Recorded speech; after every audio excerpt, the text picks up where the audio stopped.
Hello and welcome back to another episode of Only a Bag, the Guide to Italian Travel. I'm Nathaniel Malor. And I'm Darcy Melton. And thank you all so much for your patience. We have been gone for 2 weeks. I think 2 weeks. Just 2 weeks? I think it was just 2 weeks. We were intending to put out an episode 2 weeks ago and then a week ago, and we got caught up in festivities, in family, and then I think the day we were supposed to arrive back in Italy is the day we were actually supposed to publish an episode. We pushed our flight by 2 days, so it just one thing after another, and then because we don't really have an avenue in which to tell people that we're going to be not putting out an episode that week. I mean, I think we have like Instagram, but I don't know how many of you who are listening to this also follow us on Instagram. So it kind of felt like a different crowd of people maybe who were like, we abandoned you. That's what we're saying. Yeah, we're sorry. We abandoned you for 2 weeks. We're very sorry we took an impromptu break and we didn't let anybody know. That is correct. And we are back now. And we'll do better next time. Every good abandoning person. We went out for milk, but we came back. Exactly. 2 weeks later. So we're here now. Mm-hmm. And we're going to talk about, well, Darcy's actually going to talk about mostly something that is coming up soon. And it's Christmas. It is Christmas. Yes. Especially from, like, it's almost a week away. And you might hear some noise. Almost a week away, is it? 2 weeks away? I'm really bad with time. I have no idea. I think 2 weeks. 2 weeks away? Yeah. Maybe 2.5. And it is freezing in our little apartment here in Italy. So we have the pellet stove on. And it's funny because we realize in, like, the States, you know, we have, like, the heat will come on occasionally. It's just a really nice soft air. And here it's just this little fire in the corner that's humming along with pellets plinking. So if you do hear background noise, there's no real way like that. There's no real way to avoid it. It is unfortunately part of being cold in Italy. And we don't have any radiators. We don't have, our fireplace kind of does more harm than good, I think is a fair way to put it. It sucks out the hot air, you mean? Yeah. Yeah. So it doesn't really help us in any way. But it's cute. Oh, it's very cute. We have a great mantle. We keep our olive oil in there so it doesn't, freeze in the winter. Yeah. We have real cozy vibes going on. I have a lovely scarf that I'm wearing as a shawl. I have little gloves on, little fingerless gloves. It's very cozy vibes. It is 42 degrees outside. It is probably 47 degrees inside. This little stove is doing what it can, and it's not doing much. No, it is. It's fantastic. It's probably about, 50 degrees in here, 55. Yeah. So we are cold. We will keep our teeth from chattering. But all that being said is, I think in the last episode, we were talking about acorns falling on the roof, and occasionally the fridge would hum on. And in these episodes, you might hear some pellet stove clinking and humming in the background, but we'll try to keep that to a minimum if we can in post-production. Mm-hmm. So, without too much ado, we wanted to sort of also change up some of this, I think. Not change up, but one of the things we're considering is every once in a while there's like a little bit of Italian news we wanted to mention. Yeah. And I think we're trying to figure out a way to put it before the episode. Do you want to do that now? I think that'd be kind of fun. Right, let's do it. You start. There are 2 fun pieces of Italian news that we never really got to touch on. Which one would you like to take? Well, I don't really remember what either of them are, so you tell me what I'm talking about. Okay. Well, the first one I thought was interesting. It happened a few weeks ago, but Pompeii, the archaeological park of Pompeii, limited the daily visitors to 20,000 people. And I think this was huge news because a lot of people felt like, wow, I'm not going to have a chance to get in. I think it's 20,000 people a day, if I'm not mistaken. I have to double check. But I don't think they even get that high. I think that was like literally their peak was 20,000. So I think they're just trying to say like, we want to prevent it from being more than that in a day. So it's basically all an attempt to keep it from just going out of control, essentially. That makes sense. Especially because I think this is the Jubilee year. I know for a fact this is the Jubilee year. So I think there's a lot of there are more precautions in place in terms of how do we limit this. And it's very simple. Already you need a ticket for Pompeii. They already encourage you to get it online ahead of time. So it's not that difficult, and it shouldn't really affect anybody. I think it's just going to be some peak days where, and it might even be those peak free days, like there's a couple free days in the year where they're just trying to limit the amount of people mobbing into Pompeii. So thought that was fun, read about it a few weeks ago, and we wanted to mention it, but didn't really know how to fit it in because it doesn't really fit with anything else we were talking about. The other fun thing that I just read today, I think it was earlier today, was an article on, well, it's actually an article on the worst trains in Europe, and it was Eurostar, which is primarily runs from UK to Paris under the Channel. And they were essentially something like, it charges twice as much per kilometer as most other trains in Europe. They're often late. They're very unreliable, et cetera, et cetera. And then later in the article, it said the number one most reliable train service in all of Europe is actually Italy's Trenitalia, which I thought was fascinating. Beating out Switzerland, beating out, I think it was, I know, which is always like, really? Yeah, and one in Germany. Well, Germany was actually ranked the second lowest. Oh my apparently, gosh. and those for those of you who were watching or paying attention to some of the stories during, Germany just had what was in Germany recently? Like a sports thing? Yeah, I'm completely spacing. Soccer, right? Probably soccer. I mean, it wasn't the Olympics. That was Paris. Yeah. And it wasn't, and we're not, like, I'm making sure it wasn't anything else we're missing. I thought it was like not the Euro Cup, but it was something in Germany quite recently, I thought. But essentially people were trying to, it's essentially, it was an example of how much the Deutsche Bahn, the national train, was just running late, or it was running inconsistently, or it was running just poorly in general. It was like people are missing trains, they're missing connections, they're missing flights. And it was essentially like they're trying to revamp the system, but there's not a lot of push to do so. And I can't remember what it was. It was really recently. It was a few months ago. And it was I want to say it was like Euro Cup or something, but it must have been the Euros. It has to have been the Euros. Because we just had it must have been the Euros. I feel like I'm going crazy. In any case. So in Germany's any case, not doing great with their trains. But and Italy is. I just can't believe that Italy beat out Switzerland, Germany, and France. Yes. For trains. Which is interesting because we literally just got back from Rome on a train that was 45 minutes late. Yes. 50 minutes late. We almost missed our bus. We had to actually run a couple blocks to catch the bus that was unrelated to the train. It was just a different bus company. But we had to run to catch the bus rather than having a nice, slow, lazy 50 minutes to catch it. We had about a minute and a half. I was going to say 2 minutes. Yeah. We got there when people were already boarding, and it was really quite tight because of some. Oh no, they actually it wasn't their fault though. It was unauthorized persons on the track. That was apparently the issue. I don't know what that means. The issue with the train, yeah. Yeah, so it wasn't necessarily an issue with the train. I guess it was just that people were on the track, walking on the track. I have no idea. Some fancy person with their own train car was on the track. I don't know. That would be That was the greatest first thing I version. thought of. I love that. Unauthorized trains have entered the track. I like that. That's not what they said. That was just what I That said popped in in my your mind. mind when Yeah. you're like, unauthorized persons. You're like, they must own a train. Yeah. I like that. That's a fun way of looking at it, Oh, though. it's a whimsical place in my mind. Yes, it is. So those are the two fun pieces of news that I thought. One, that when you do come to Italy, it's common that people complain about the trains, but believe it or not, they are phenomenal trains. And two, you might hear that Pompeii has limited people coming in, but it shouldn't really affect anyone, including you, during your trip. So with all that being said, I think all we have to talk about is Christmas. Let's talk about Christmas. And thank you for those news updates, Nathaniel. You're welcome. I feel like we have like this fun little news desk. It is good, though, because I didn't remember either of those things.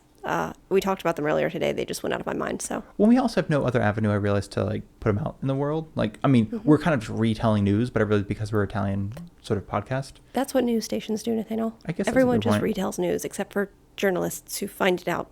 Yeah, I that's a really good guess. point, I guess. So we're just retelling you people things that you already know, possibly. So let's take it away. I'm going to now tell you about do. Christmas, which you may already know about or not. I have heard about Christmas. I'm familiar with You the have? concept. Okay. Okay, so we're going to be talking about a few different things related to Christmas in Italy. We're going to talk about Christmas markets, not all of them because there are tons, but maybe like 3 or 4. We're going to talk about a couple weird Italian Christmas thingies and where to see cool lights here in Italy for Christmas and the holidays. That sounds good to me. You ready? I'm looking forward to it. Okay, so just off the top, popular markets. I think the most popular, and you and I have heard, we haven't necessarily heard about this market, but whenever Christmas markets are mentioned, everybody's like, Bolzano, you gotta go to Bolzano. So Bolzano is in the Trentino Alto Adige. Okay. Is that how you say it? Adige region? Wouldn't begin to know if that's Okay, correct. because I've heard of some of these towns, but I've never heard Alto Adige. It's in the Alps. And being that it's in the Alps, the style is Tyrolean, is the word that's used. Think of the traditional Swiss, German, the wood little huts, would you call them? The little houses, maybe? Houses. I would just say houses, just in Okay, terms but they're of. not houses because it's a stall. Stall is what the word is. Oh, okay. Like of the Sorry, market not the itself. architecture of the town. Yes, the market. Got The it. architecture of the market specifically. Yes, okay, Is I that understand. classic Christmas village market vibes. So really pretty, very famous. In that whole area, I mean, it's all really that part is really well known for the Christmas markets. And there's this route that you can go. It's called the 5-star route. So that includes Bolzano, Merano, not Murano, which is where the glass is near Venice. This is Merano, and Brunico, Bressanone, excuse me, and Vipiteno. Some of those are small Okay. towns. The point is that they are classic places to visit during Christmas time. They're near the Alps. There's skiing. There's snow. It's idyllic. Basically, it's what you're supposed to do anytime you go to the north in Yeah, the winter. Okay. exactly. And That makes sense. Bolzano is one of the biggest markets. It has 250 stalls, which is quite a lot. Did you see any pictures out of curiosity? I did, yeah. Is it like, what is it? What do they sell? I'm always curious what Christmas Oh, I markets didn't are. see up close. Okay. A lot of my research only specifically mentioned items that were in the South, and to me, it came across as a little reductive because people often mentioned that Christmas markets in the South, like south of Naples, where we live, will be typical, items, and they use this phrase. It's not things of the region, but basically the way it was written, it made me feel a little bit like they were poo-pooing the ones in the South, Yeah. which I get because we've been to festivals here in the South, and sometimes it's just more ticky-tacky, plasticky sort of things. It's Like, something you might not buy at a dollar store because you're like, there's no way that's going to last long enough. right, not necessarily like artisanal, like wooden toys and Oh, things yeah, like no, that, not which at is all. like what my brain thinks of for Christmas markets. So it seems like potentially the ones in the north are more artisanal products. Certainly the food is all going to be, anywhere you go, the food's all going to be local and typical of the region. And a lot of the stalls do sell foods. But as far as like Interesting. Okay. gifty things Because I was and curious little if it's products gifts to or buy, like ornaments or. I don't know. Okay. We need to go. Well, I guess in my head it's like hot chocolate, apple cider, and ornaments and toys. But like it could just as easily be like a bunch of knickknacks or like, because I think here it's the same thing as like a lot of the people walking around selling things. Like not even people walking around. I'm thinking like Sienna had a bunch of stalls with like Sienna shirts and like scarves and stuff, and it's just basically bulk bought from like Alibaba and then like resold in Sienna. So I'm kind of curious if that's what it's like in these Bolzano Christmas or any Christmas market, but specifically like, is it if there's like what they allow to be sold there? I think it depends town to town. One of the ones that I didn't put in here because it's not like the biggest or the oldest or anything like that, is actually at the Rocco Paolina in Perugia. Really? And we lived in Perugia, and we've been to a couple of like festivals there, and obviously we lived there, so we would shop there. And Perugia does a really good job, I think, of having actually locally made products that are Sure. Yeah, absolutely. interesting and well made. And what's the word? Like not a hand me down, but something you can give to your kids. Heirloom? Yes. Yeah. Items that could be an heirloom item rather than something that's plastic. They also have a lot of artisans. They do. Like artists and artisans, I should say, in Perugia. Just like higher than I think a lot of other places in Italy might. And they also have antique markets. They had Yeah, a really yeah. good one when we were there. So that is one that I think it might be indicative of Perugia. It might be indicative of the region of Umbria, or maybe all of the markets up there in the north. But I think that market would have a lot of interesting items that aren't plastic things you're going to find everywhere. That makes sense. Yeah. But I think a lot of it's food because this is Italy. And That's I kind think of it's I mostly imagine. food. Well, I think too because it makes sense. I just wasn't sure if people are coming. I know a big question is often like, what do I bring as a gift? What do I bring as a like an idea? Like not an idea. What am I talking about? Like what do we call it? Oh, pensione. What do you call that in A thought. a thought? Yeah. What do we call it in my family? Right. So that's but that thing Yeah, because we also that have the same thing. word in Italian practically. Cerci. Oh, that's not the same word in Italian at all. But pensato. There is. I think no. there is like a dialect word that sounds like Cersei. So and I'm wondering too if it's like a lot of people do wonder like what's a great thing to bring back home, like what's something that just is screams Italian when I bring it back, either to remember the trip by or to give as a gift. And I'm wondering if these markets have anything that's just like... Well, one that I'm going to talk about we haven't gotten to is in Murano, the island near Venice. And they have, I don't want to say it yet, but there's glass there. So glass is like an ornament or a little tchotchke is a great gift. Love that. Okay. Otherwise, there's food. What's the one that's kind of like nougat? That's a good one that's wrapped in good. Torone? Torone, yes, Yeah. thank you. That was always good. I think you always bring it, you used to bring it for your family a lot, but it was always like, we were the ones eating it, I think, because nobody wanted to pay for the dental work. Yeah. So we're like, oh no, we have cheap dental work. It's okay. So I apologize. No, you're good. That's a great question. Okay, so and so that market, the one in Bolzano, so that is open from November 28th to January 6th, and we're going to talk about a little bit So it's later. open after Christmas. Yes. Interesting. Most of these markets all over Italy are going to be open until January 6th. Some of them are not, but a lot of them will be, and that's Epiphany. That will be important later. There will be questions. There will be a test. No, I'll bring it back up later. You don't have to remember. It's Never okay. mind. There's no important tests. Okay. So do you want to guess where the oldest Christmas market in Italy is? You earlier told me Bologna. Oh. I'm not sure if I should guess that or not, though. You can guess Bologna. Was that a red herring? Like, I'm going to tell him Bologna now, but... No, I told you the answer already. Oh, nice. It's Bologna. No Ding, kidding. ding, ding. Good job. Thank you. So, okay. So the market was started around the 1600s is what I found. But then Napoleon was like, nope, don't like that. Specifically did not like Christmas markets. That's a big thing from Napoleon, I the heard. Christmas market in Bologna, he's like, no. Oh, just that one? Yeah, Not like all Christmas that was kind markets? of the only one going on at the time. What is it, like Meisterburger from Yes, Christmas they were Tale? so Christmas scary. Story? Christmas something? Yeah. The not claymation, but the stop motion Stop animation. motion that you absolutely hate? Yes. Oh, they terrify me. That's Napoleon, I Yeah. think. He hates Christmas. He wants to put a Absolutely. stop to it. No Yes. toys. Yeah, that was him. That Amazing. character was based on him. That's why he's so short. That could be. I love you I just made that making up. this up. I People are did. going to I go made home that and part one up. tell their family. That character was not based on Napoleon. I made that up. That movie is a fever dream, though. It is. It's terrifying. It's a lovely movie.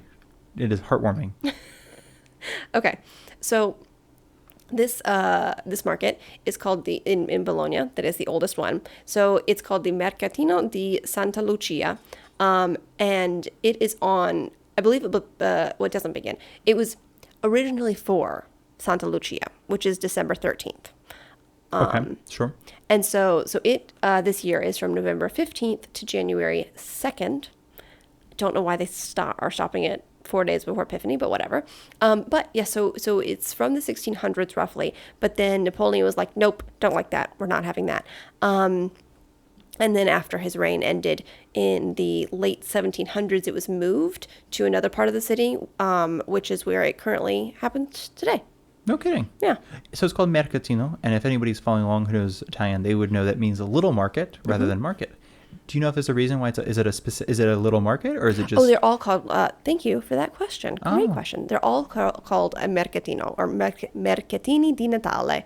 So like a little market for Christmas? Interesting. like a little Christmas markets, not market of Christmas, not Christmas market. Yeah. I wonder if that has any like historical significance. Like, the market would be where you buy vegetables, but the mercatino would be where you have a little... That's a great question. or Yeah. something like that. Because I think, because we call, I don't know, the Friday, for us, we have a market on Fridays. We just call it the market, not the mercatino, which would be a lot more of an apt description given the size and Yes. function of our market. But I'm wondering if it's like more of like a... We're going to the the little market, the baby market, the little tiny It one. might be a reference to any kind of market potentially that is involved with a festival because it's not the market, like you're saying. And that's not, if it's not like, it's more of a, not about size, but about importance. Like, it's not the market we rely on. It's just a subsidiary. Or just based on subsidiary. colloquialism. If Grandma's saying we're going to the market and you're going somewhere else, she's got to know that you're not going to the market. The market. Yeah. Interesting. Yeah. So great question. Thank you. I'm just coming up with these today. I love You it. didn't even give me a list. These are just didn't. out of my head. You have no notes right now. I have no notes. I'm also just not shivering. That is the little fan behind us. That's not the fan. What is the pellet stove that's just heating up the house? I'm holding my chest. I'm so cold. What a weird way to say crossing my arms. Sorry, now that I'm realizing that I'm not really holding my chest so much as I'm crossing my arms, but it feels like I'm holding my chest. Sorry. Please continue. You ready? Okay. I'm so ready. Do you need a blanket? I have 2 cashmere sweaters on. Both of them have holes in them. I think thankfully the holes don't line up, so I'm 100% warmth covered. Okay, let's keep going. So, if you're going to go to Bologna for this oldest Christmas market of Italy, you can also go to the French Christmas market, which is going on this year from November 25th to December 24th. I don't know why they have a French Christmas market. It's in Bologna? Yeah. Okay, just making sure it's not like in France. Yes. Okay. It is in Bologna. I don't really know enough about Bologna to know how they got mixed up in French history. I don't know. Well, Napoleon. Yeah. Right? So I feel like they're just like, as soon as he's done, like, cool, we're gonna have a, we're Yeah, gonna have a some Christmas French market people went there and they're like, directly. hey, let's have a market. But I primarily used Italian sources for this, not English. They weren't written in English, they were written in Italian. And so most of what I found was just people really excited that they had like brie and champagne at this French market. That's pretty fair. Yeah, I get that. There's no like soft, stinky cheeses in Italy. Not a soft, No. stinky cheese place. No, but really good, hard, lovely, Yeah. salty cheeses. Yeah, hard aged cheese, come to Italy. Go to France for the soft, stinky cheeses. Yeah. The ones with worms. They don't actually have worms. That's illegal now. I think that's actually Sardinia or Corsica. Which it Really? could be French Corsica, but I think so. What's the one? He was played by Heath Ledger in that movie. Famous man. It's probably not Knight's Tale, but it might be Knight's Tale. No. No? I have a book about him. Oh, Casanova. yeah. Casanova apparently really liked that cheese that was like really dangerous to eat, had worms in it, and was very stinky. So that's Some fun. people just, I don't, like, just as rotten milk at a certain point. Which, I mean, I know that's kind of what cheese is, but like, it tastes good with some But you things. love eggnog. And I good point. don't think this is, okay, we're getting off topic, but I read today about eggnog, and I don't Please think do not this is ruin it for accurate. me. I really do like eggnog. I read today this was during my research, an Italian source, and I translated it because I didn't understand. They said it's curdled milk. I think that was just poorly translated. Because, yeah. Eggnog is not curdled, it's cooked milk and egg and spices. What is, like, I'm thinking, what is the stuff you put on scones? Clotted cream? I wonder if, like, clotted? No, because clotted doesn't mean the same thing either. That's really weird. I don't That know. doesn't It's sound not like an curdled, accurate though. translation at all. So I started that off trying to be like, Nathaniel, you're making fun of stinky cheese, you drink curdled milk, but you don't. So Also, I don't like buttermilk either. buttermilk? Yeah. No. Like, I guess if you put it, like, in a... It's great for recipes. Yeah, it's a I don't like fantastic to drink it recipe. You straight. put it in, like, a pancake or something, I'll eat it. My grandfather loved it. Yeah, that's... See, I like regular milk, uncurdled. Yeah. Original. From the udder. Yeah. Maybe and not, I don't know. also of the oat and almond. Yes, I like a lot of things that are just blended into a milky texture. So should we They're get all back to not curdled. Christmas? But I am a lover of all milks. Far and Awesome. wide. And now everybody knows that. It's like that House Hunters episode where they made... Not House Hunters, that flipping... House Flippers something or another. No, the one in Laurel. I always like to Okay, reference yeah. the Laurel one. Hometown Hero, Hometown something. When they melted the milk Yeah. bar for the guy. Oh my goodness. I know. I like that show, but that part was silly. Yes, because... There was no fridge for the milk. It was That's, just I milk could not on the understand. counter. It's just milk. That is warm milk. I'm sorry. We're totally off topic now. For those who don't know, just quickly, it's a home renovation show, and the homeowner wanted a milk bar. He kind of said it offhand. They then made a special area in his kitchen where that they called the milk bar, and they put several kinds of milk on the counter and made it cute, but they were not refrigerated. I feel like one of those Move That Truck episodes where of that. What is that show called? Like what is it? Dream home Makeover? Makeover? Yeah. Where it's like you mentioned one time that you like, I don't know, you once went to Texas and you have a cowboy hat and they make you like a cowboy themed room or something and you're like, that's not what I want. That was kind of what it felt like. That was a weird show. That was wild. Okay. Should we get back to talking about Christmas Christmas in Italy? markets. Let's All do right. it. So this is the last market I have to talk about. So this is in Gubbio, which is just a fun name. Yeah, the Gubbio is actually famous for, if I'm not mistaken, they have a church inside of a cave. One of the, like, 4 places in Italy with a church inside of a cave. Are you sure it's not Greccio? It's Gubbio? I'm pretty sure it's Gubbio. Like, 58% sure. Okay, that's interesting because that's going to come up in a second. A church inside of a cave. Yeah. And so the plot thickens. Yeah, like and again, eggnog. guys, he didn't even have notes, so this I part know. is not This is just scripted. off the top of my head. I wish we were recording this with videos so you could just see that my hands are just clasped And chilly. and very cold. I did not wear my fingerless gloves. Okay, so this market in Gubbio. Okay, this is my favorite, and I really want to go because guess what they have? Ponies. Reindeer. I would love that, but no, I shouldn't have made you guess. Yeah, Now I wish it's they kind of gonna be had so really happy depressing. reindeer. Okay, no, it's really cool though. You ready? Owls. Small rats with Santa hats on. It's not an animal. Oh, It is a plant. is it? Venus flytraps. Christmas No, but- trees. Okay. I feel like I'm getting yes. completely off topic. No, that's Christmas trees. Oh. Yes, in a way. They have the biggest Christmas tree in the world. Wait, In living Gubbio. or like? Yeah.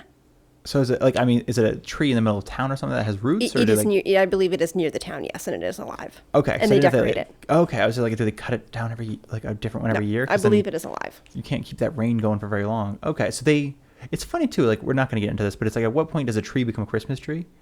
Like, do you just decorate it and it becomes a Christmas tree? Because then, like, anything, like a pine tree outside is a Christmas tree, I would say yes. You can decorate any Christmas tree and call it a Christmas tree. right? But if it doesn't have decorations, It's just you a tree. wouldn't. It's just a tree, unless I think you could call like a fir tree. Like if someone's like, "Oh, that's a Christmas tree," I would know what they're talking about. Oh, I see what you're saying. Like, if they're like, I don't know the name of like what is it, the Frederick Douglass fir? Right. Frederick fir. I was so close. I knew it was Frederick Douglass. I was the Frederick Douglass fir. The Douglas fir tree. It's like, I can see if someone's like, it's a Christmas tree. Right. Because you can even like honestly put lights in a couple of those little shiny balls in a palm tree if you're not in a place that even gets Right. close. I would to call that a Douglas Christmas fir. tree. Okay. So But if you asked a child in the Western world to draw a Christmas tree, it is a green triangle. yes. Yeah, I feel that. That was a fun mind exploration. I like It's that. that soup salad sandwich all over Yeah. again. So, the other interesting thing, I mean, there's a couple interesting things about this market, but it is quite popular for Italians, but not that popular for tourists. That kind of makes sense because I'm willing to bet you ask 1,000 people who have been to Italy as a tourist where Gubbio is, one of them might know. Mm-hmm. And I think they might be also the only person who've heard of Gubbio Yeah, maybe. because it's not a very popular spot. Like, I mean, even Bolzano is kind of or Bolzano is a bit of a stretch for a lot of tourists. Yeah, I would agree with that. Because I think it's the same thing. Like, I mean, I'm just trying to think of an example in America, like Woodstock, for instance. Like, that's something that Americans know, but a lot of people outside of America might not know unless they know about obviously the festivals. Something like, Yeah, maybe it's I little feel like more a lot outside. of people followed the hippie movement or know about hippies, so they might know about Woodstock. That's a good point. Because I'm thinking small town in the north, and I landed on Woodstock, so I'm not sure what's going on there. Portland, Maine. There you People go. might not know about Portland, Maine. It's a I big also city. don't know about but- Portland, Maine. I just like lobsters, but just because I think everyone's in Maine's like lobsters. I'm like, yeah, Portland, Kenny Yeah. Bunkport, but mostly because of the song, Because the song that always gets stuck in my head. right? So Bolzano, not much going for, but Christmas market. Okay, we're talking about Gubbio now, though. Let's go on Gubbio. Okay. So the Gubbio market, just so you know, it happens from November 30th until January 6th this year. Okay. And it is about 2 hours away from a town called Greccio. And do you know why Greccio is interesting? I do not, but I'm willing to learn. Okay, I love that. It's interesting, at least to me, because it is the home of the first ever nativity play. That is interesting. Right? You'd think. It's an interesting thing to like have caught on, because like every school practically, especially, I mean, I guess a lot of private religious ones, we didn't do it in public school, right? No. That'd be crazy. We did it. I went to church growing up, so we did it at church. Okay. I think a lot of English schools, at least in like movies, do it, but I That's don't maybe know what if I'm that's doing. because. Love Actually is I think where I'm basing my Yes, own childhood off 100%. of. And he was the lobster. Yes. Right? Yeah. I wonder though if there are some English schools which are not private. Like in the States, if a school is related to religion, like a Catholic school, it is private. Sure. Is my understanding. Where I wonder if in England or in the UK, I think there might be schools which are public, like open to the public, but also like hosted by a church. Does that make sense? I could see that. Yeah, like sponsored by a church or something. Yeah. Yeah. So I don't know if there's overlap there, if that's why they have nativity plays, or it could all just be private schools or public, be. as they call it. To be fair, though, They're very confusing. I'm basing my information off Love Actually, and there's no way the Prime Minister's son went to a public school, or in American public school, I should say.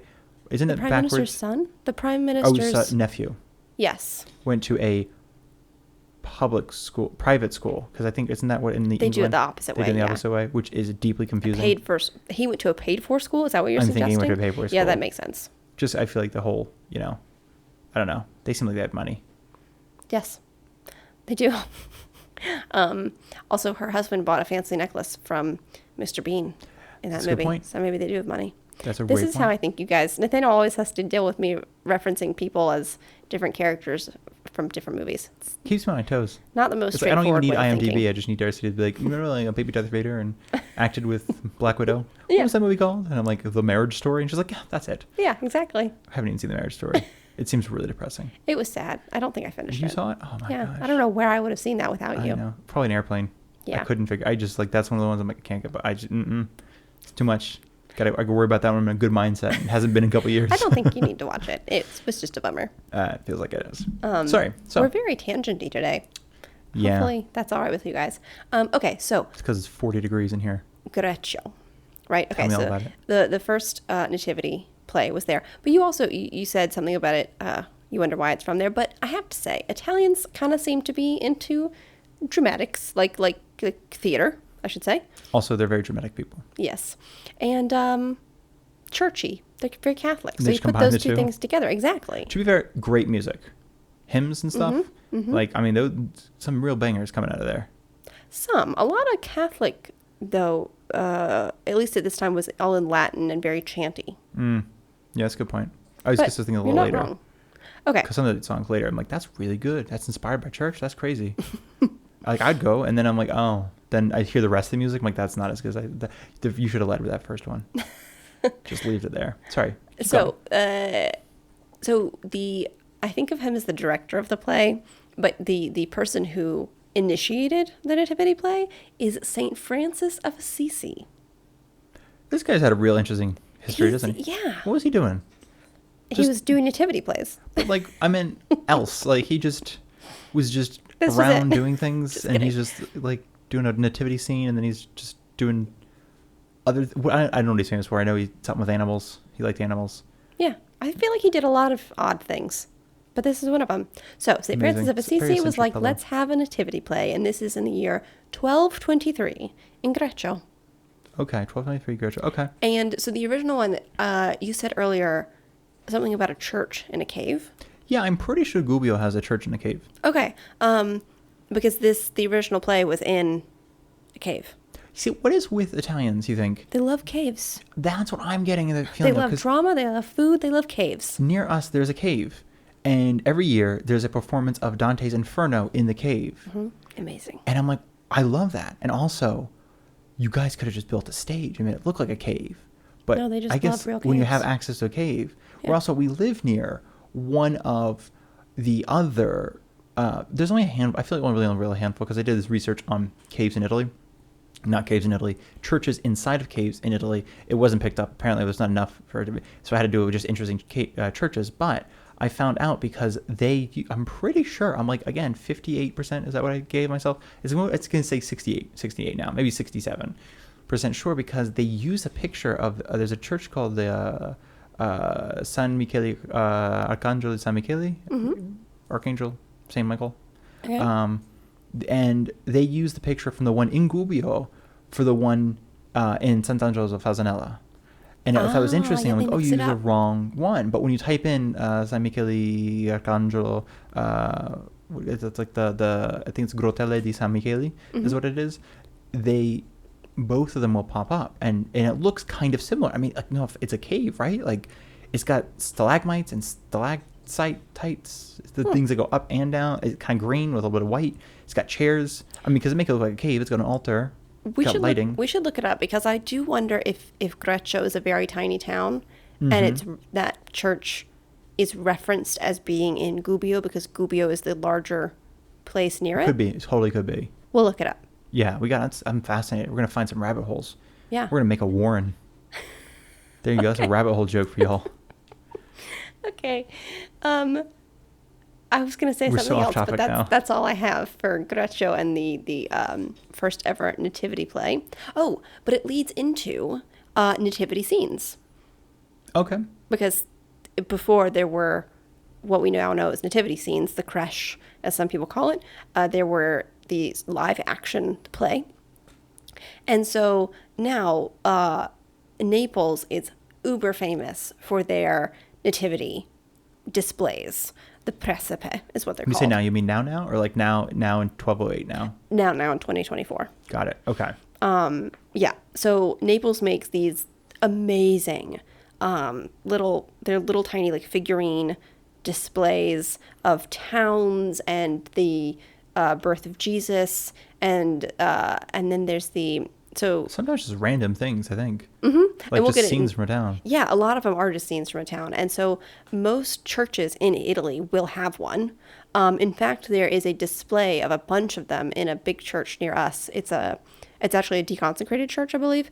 But they use it to display all of like Really? It's a deconsecrated church? I did not I know think that. that one is, yeah. Wild.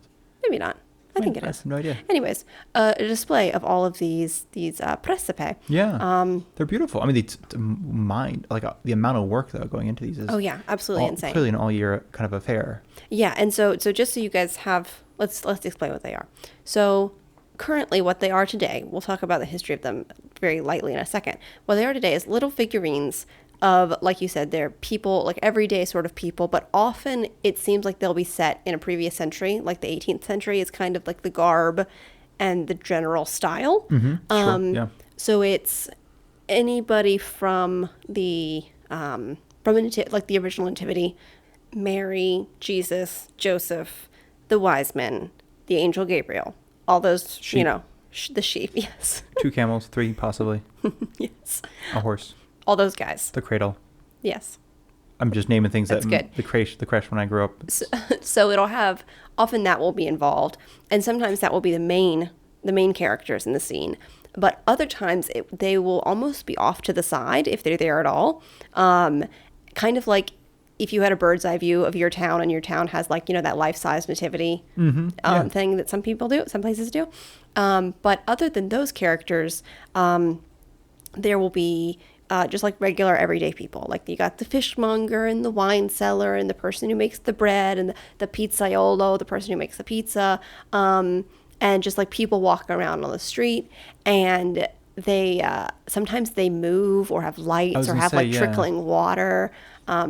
They're insane. Flickering candlelight, or the cobblestones are real rocks. I mean, the whole thing it's really beautiful. I mean, a lot of them are really beautiful. They do also, I think a lot of them, some verge on the holy, if you will, like in terms of like it's about Jesus, and some verge on the blasphemous in terms of like, it's like somebody's naked in the upper floor or something like that. Yes. And then, it's very, it's interesting how it's conveyed, I think. Okay, so let's talk about when that happened, because that is a perfect thing to talk about. So it's hard for me to know when these originally kind of started, but it seems like the first reference to them in Italy, and this is where they come from, is I don't know how to say this number, 1021, like I would say 2024, 1021. Okay. And they were human sized. Okay. And people were smaller back then, but so that's still wasn't huge. that big as a joke. But so they were human sized, and for a long time these large sculptures existed in churches, and they were all just human sized static nativity scenes, Mary, Jesus, Joseph style, like that. And then in the 1600s, so jumping ahead 600 years, is when they changed to being like you said, like lewd in a way. Like Napolitani were like, hey, why don't we mix this up and get a little racy here? Yeah. Which is just the style of Naples, I feel like. Pretty much. But you're right. Sometimes they will have kind of cheeky little things, like someone naked, behind like a little like a little curtain, but you can tell they're naked. Yeah. Or, somebody like, I don't want to say like prostitutes, who maybe is kind of a character in a lot of them. People of the night. Yes. And so there are other characters. And sorry, I should say this first. At this time, in the 1600s, is when it changed from being just the holy scene to this other stuff going on. And it wasn't always lewd. Sometimes it was, the market square, the town square. Things started looking more like a cityscape or a townscape rather than just the nativity. Okay. And so so atmospheric details into exactly. And at the same time, people were getting crazy with it. They also added, in like a fantastical way, Roman or Greek ruins. that didn't They do that. necessarily I think exist. still do that, in yeah, the- which I think is fascinating. And it's like you said, it's very much still a theme. Actually, in one of the ones that is in our town, one of the little creches, it references a ruin that is not really there anymore. It fell off the side of the hill. You know what I'm talking about? The walked- church that fell off the side of the hill? You know what? It wasn't. Well, it was Not there? originally. Yeah. No one who's living had ever seen it. It's their version of what was there before, but it was like a. I'm so deeply confused by what you're talking It about. was a. Who were the people who lived here? Not Romans. Not the Etruscans, but I mean, unless you're thinking Etruscans. Maybe it was Etruscan. Like it was an Etruscan temple. I think it's technically Oscan was here. Okay. An Oscan temple. Okay. That no one alive had ever seen, but they know there's evidence of it there. So someone did a crash involving what they believe it looked like. Got it. We got there in the end. Okay, so nobody alive today. I mean, like, it's from, Right. We don't Thousands of actually know years what ago. Right. We don't Okay. know what it looked like. but people were But alive. we know and that who- it existed, and someone in this valley where we live made a crash with their Where was it? up on that hill by the church that is still there. Oh, okay. Sorry, I was like, what is going on? It was just like a little placard. Did you read a placard? No, the guy told me when I went to go look at them. Oh, I am trying to figure. I'm like, where You we weren't go there. everywhere together. So I'm like, where did you get this information? Did you divine the information? The We had a Oskans long came chat. to you in a dream. It's like, that's our temple. It doesn't look like that, but that's our temple. Okay, thank you. You're welcome. Solved so much. So there you go. Fascinating. Appreciate that. So that's a theme that still happens today. They just mix it up, make it all fun. There's definitely a and- little mythology, though, a little fantasy storytelling. Oh, for sure. And like they'll just mash up things that don't exist next to each other, which I love. Okay, so this is something I learned just today. So obviously, if you see a lot of these, you will see repeated figures. Like I said, you see the bread person and the wine person and all these The characters. baker? Or The baker. Like, okay. Thank you. I'm like, who's the bread person? The baker, The lone shark. pizza maker, the wine seller, people like that, characters like that. And they all have, they represent something. Okay. They're not just that character, which I thought was fascinating. And here's one that I'm going to have to start spotting when we see it, because this is not like, he's not a wine seller, or like he doesn't have a specific job. He's called Benino or Benito. He is the dreamer of the nativity. Interesting. So I think there's some phrase, I didn't write it down, but it's like, don't dare wake the dreamer, for when he awakes, the nativity will disappear or something.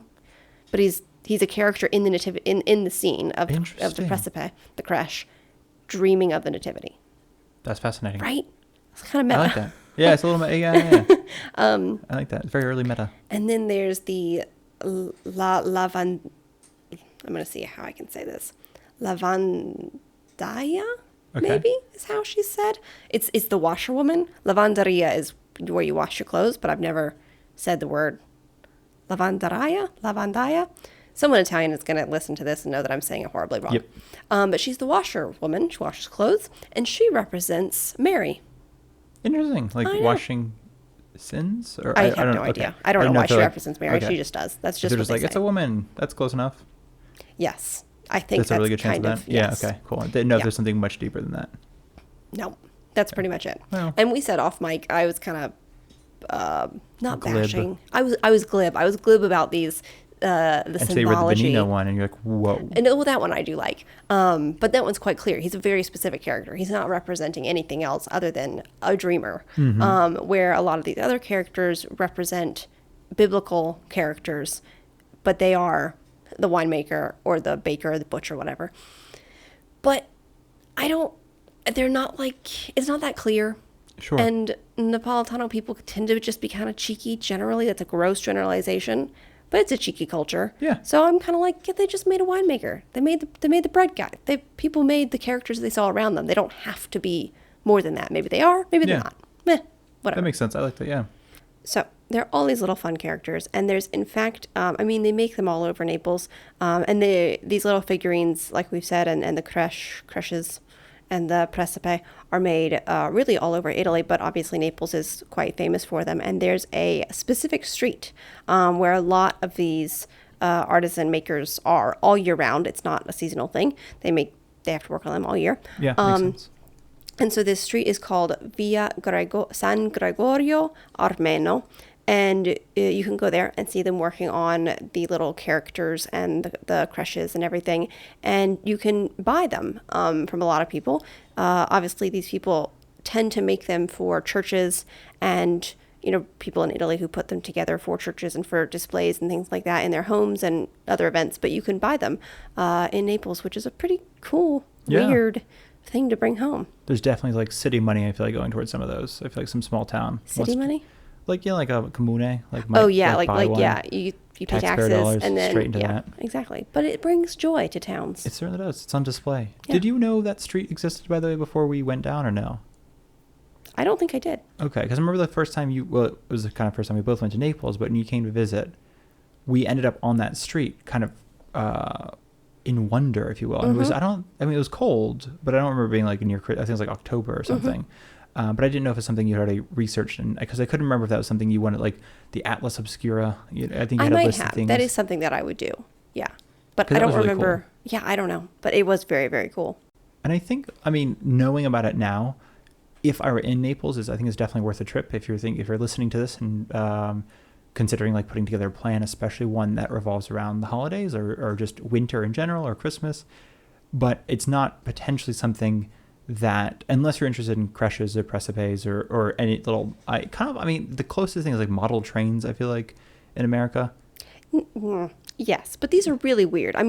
No, they're very. I just meant in terms of like detail, in terms of like. Oh yeah. Some people put a lot of detail in model trains. They put a lot of time and energy and effort, and it takes years to build like the entire like their basement into this model train area. Oh right. You mean for someone who's looking to like do it as a hobby? Do it as a hobby, or kind of be curious about the process. Because I was thinking, if you're coming and you're going like skiing, or if you're going to Christmas markets in Bolzano or Bologna, it might not be worth the trip, just in terms of like. Just to go to Naples for that thing. I thought you meant if you were already in Naples. No, it's definitely worth. I think if you're in Naples, I think you should absolutely check out this street. And you can check it out all year. Yeah, it's not just during Christmas. So if you're in the summer, you're just sweltering, and you want to see the fun little like Christmas scene, it's worth it. But again, it's not just Christmas.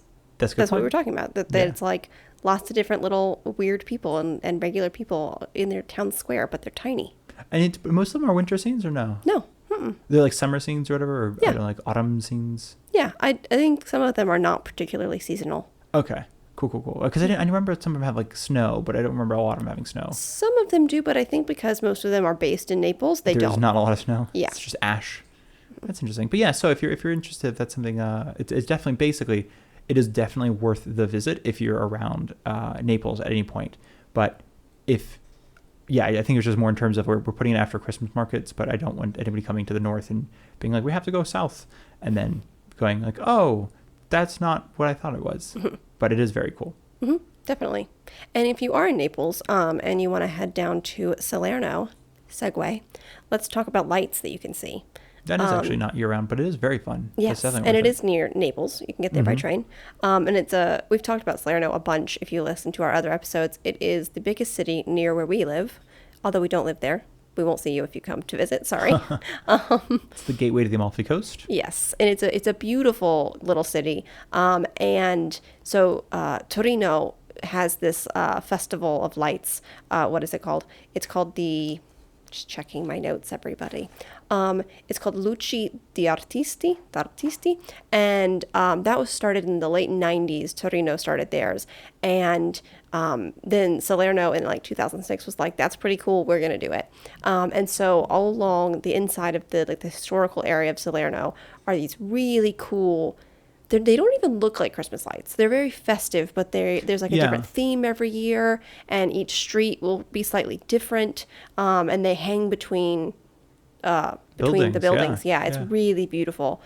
So definitely. We went we haven't gone in a while, but a few years ago, I remember they turned like this. I don't think psychedelic is the right word, but very trance-like. They kind of turned the park. There's a small park, and they turned it into this light tunnel. And you walk through the light tunnel, and it kind of feels like it's moving. It's a very interesting experience. It's again, not necessarily, as you mentioned, it's not necessarily Christmas, but it's a great time for it because it's like 5 in the afternoon, and there's nothing else going on in terms of like it's way too early to eat. Because it gets so dark early, yeah. Yeah, it's way too early to eat, or dark so early, yeah.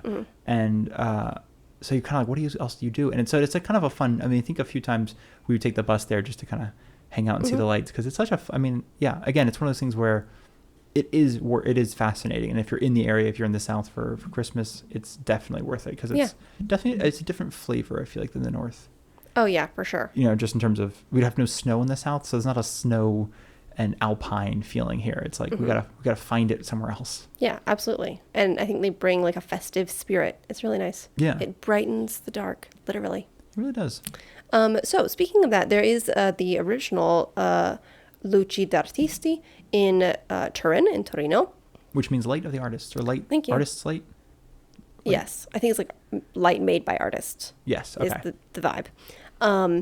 And so they actually have a website for theirs. I'm sure Salerno probably has a website for theirs, but it is Southern It hasn't Italy. been updated since 2018. Yep. But the Torino one, because they got all the hip with it people up in Torino. I know how to use a computer. Yes, they have a very nice website. They have one of those websites where the mouse doesn't look like a mouse. Oh, like the mouse cursor? Yeah, it's whatever like it is? a circle or something like modern. But they have a nice It's a website for it. Squarespace website. Yep, exactly.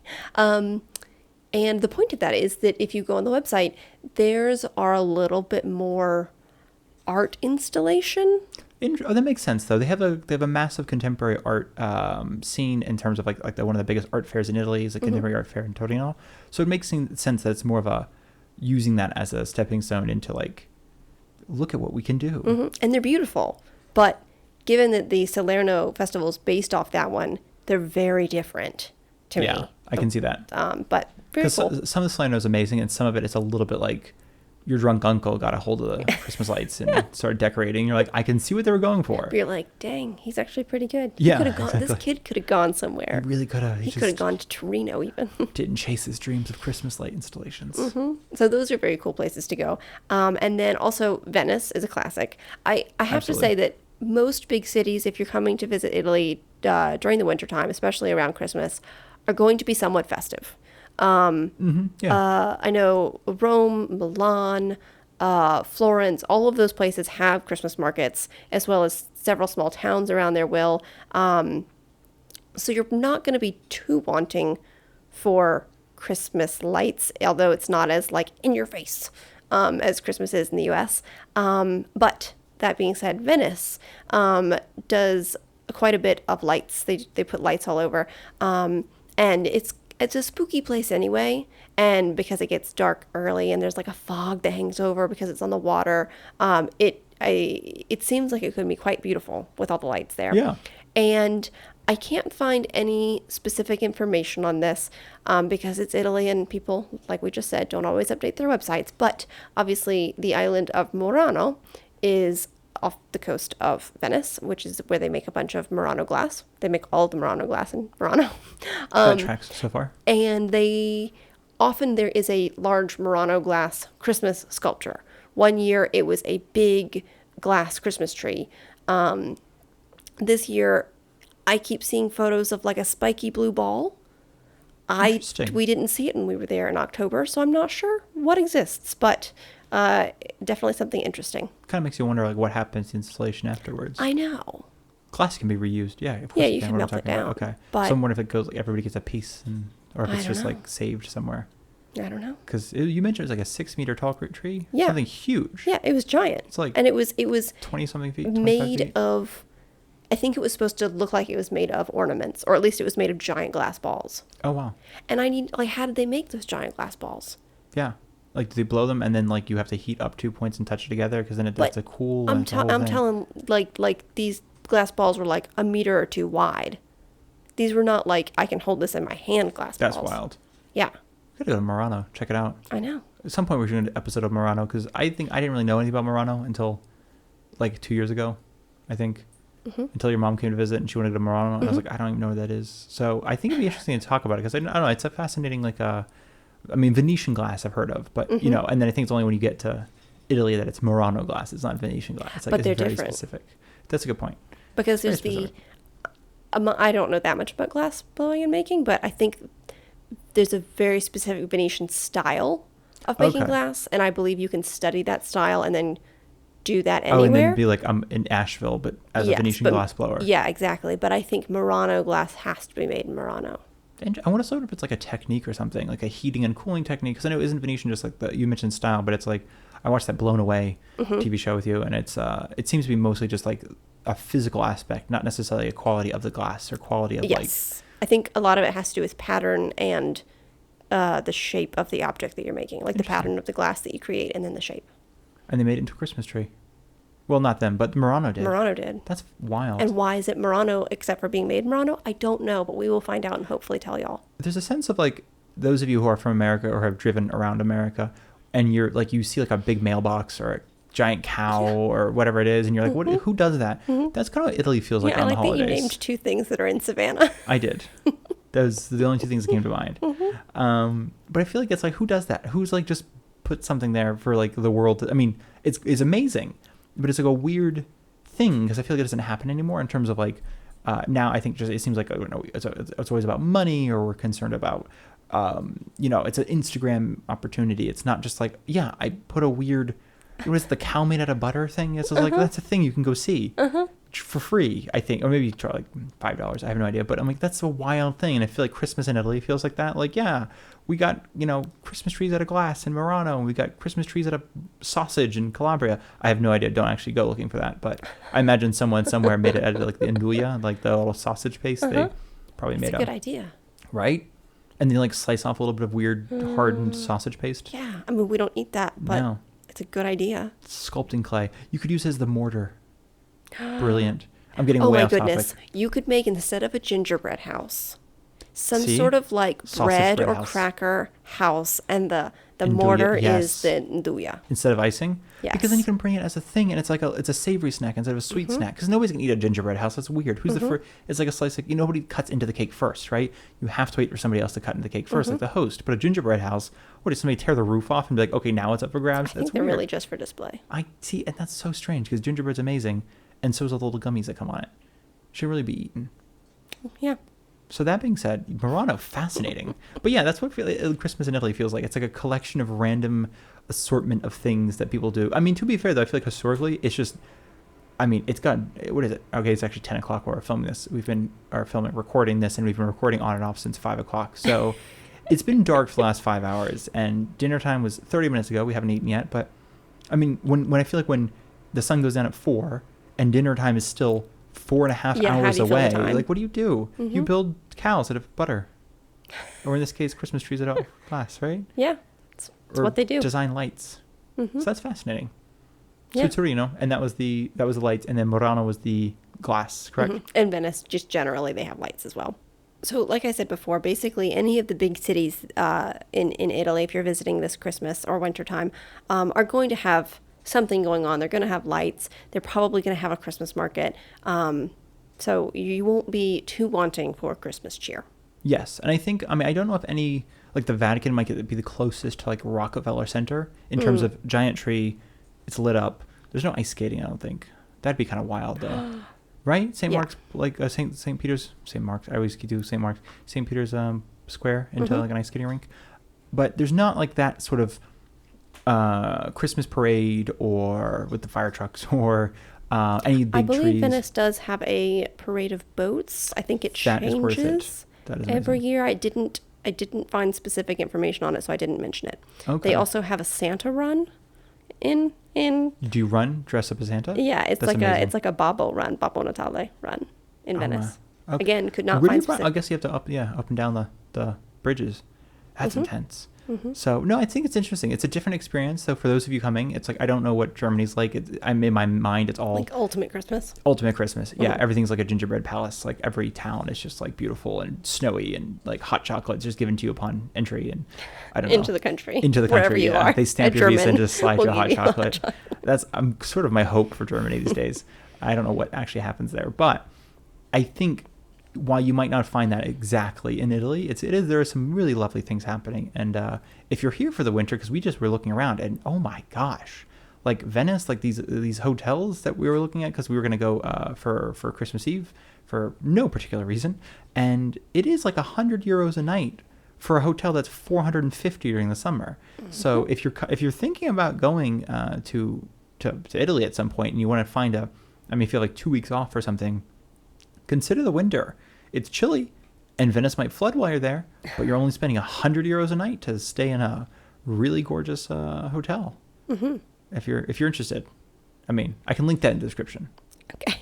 You should do that. I should like slip it in there. And in one of these episodes coming up, speaking of being here for Christmas, I think we're going to talk about foods, wintertime, classic foods and things that you can get here. So that's a fun thing to look forward to if you're going to be coming for Christmas at any point. Absolutely. Because just as a warning, Italians are quite seasonal with their food items, Oh, they really which are, I love. yeah. But there are a lot of things, if you're planning on coming in the summer, amazing, you're going to get great food. But if you're planning on coming in the winter, you're also going to get great food, and it will be different. You know, Yes. I just feel And like you'll sometimes never see it again, kind of thing. Yeah, exactly. I just feel like we tend to think of places as having a good season and a bad season. Yeah.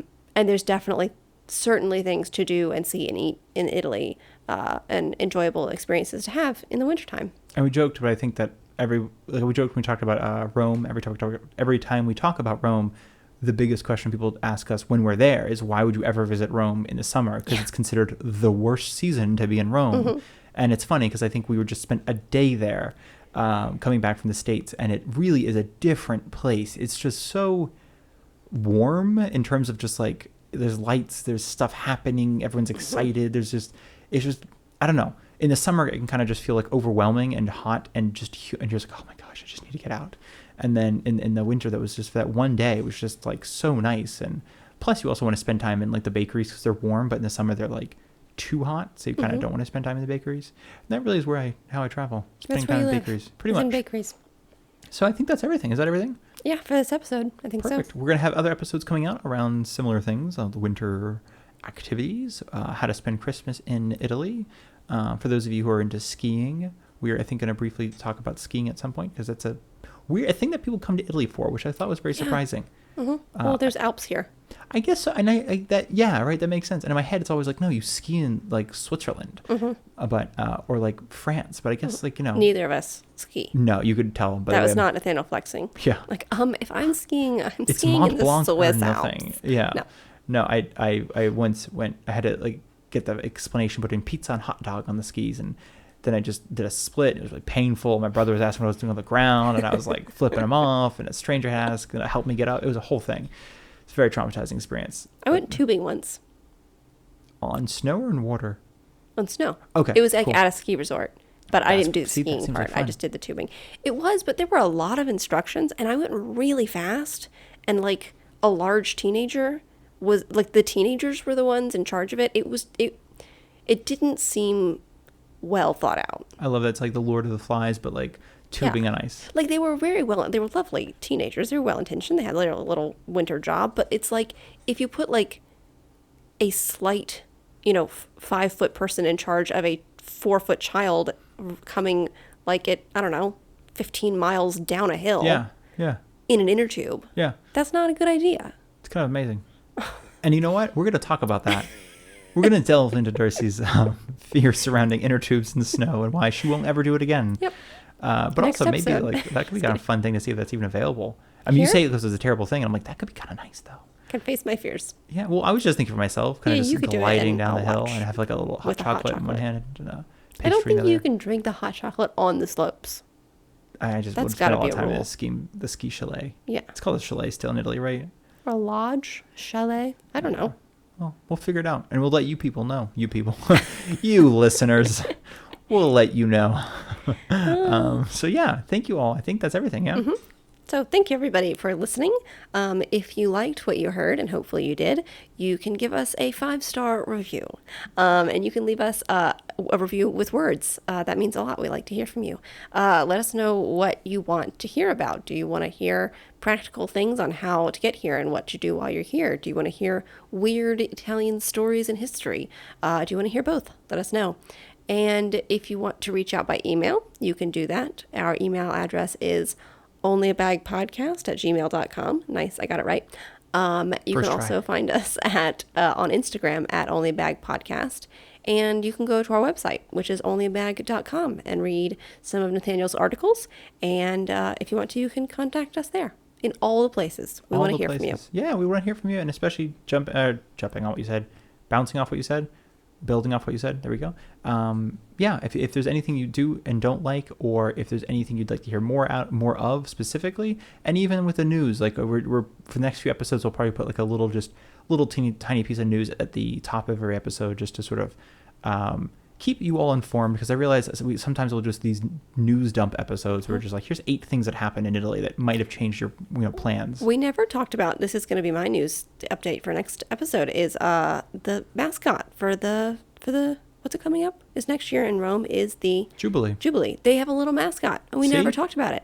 I'm going to let y'all know next episode. And I'm looking forward to it. So thank you so much. Thanks for listening. Thank you for listening. And thank you, Darcy, for teaching us about the Christmas markets and Christmas light shows and glass Christmas tree in Italy. You're very welcome. Until next time. Thanks for being here. Thank you. Well, it's honestly the warmest room in the house. I didn't have a choice. I figured I might as well talk into a mic and put on some headphones while I'm here. So thank you all so much for listening. Thanks for listening. We'll talk to you next time.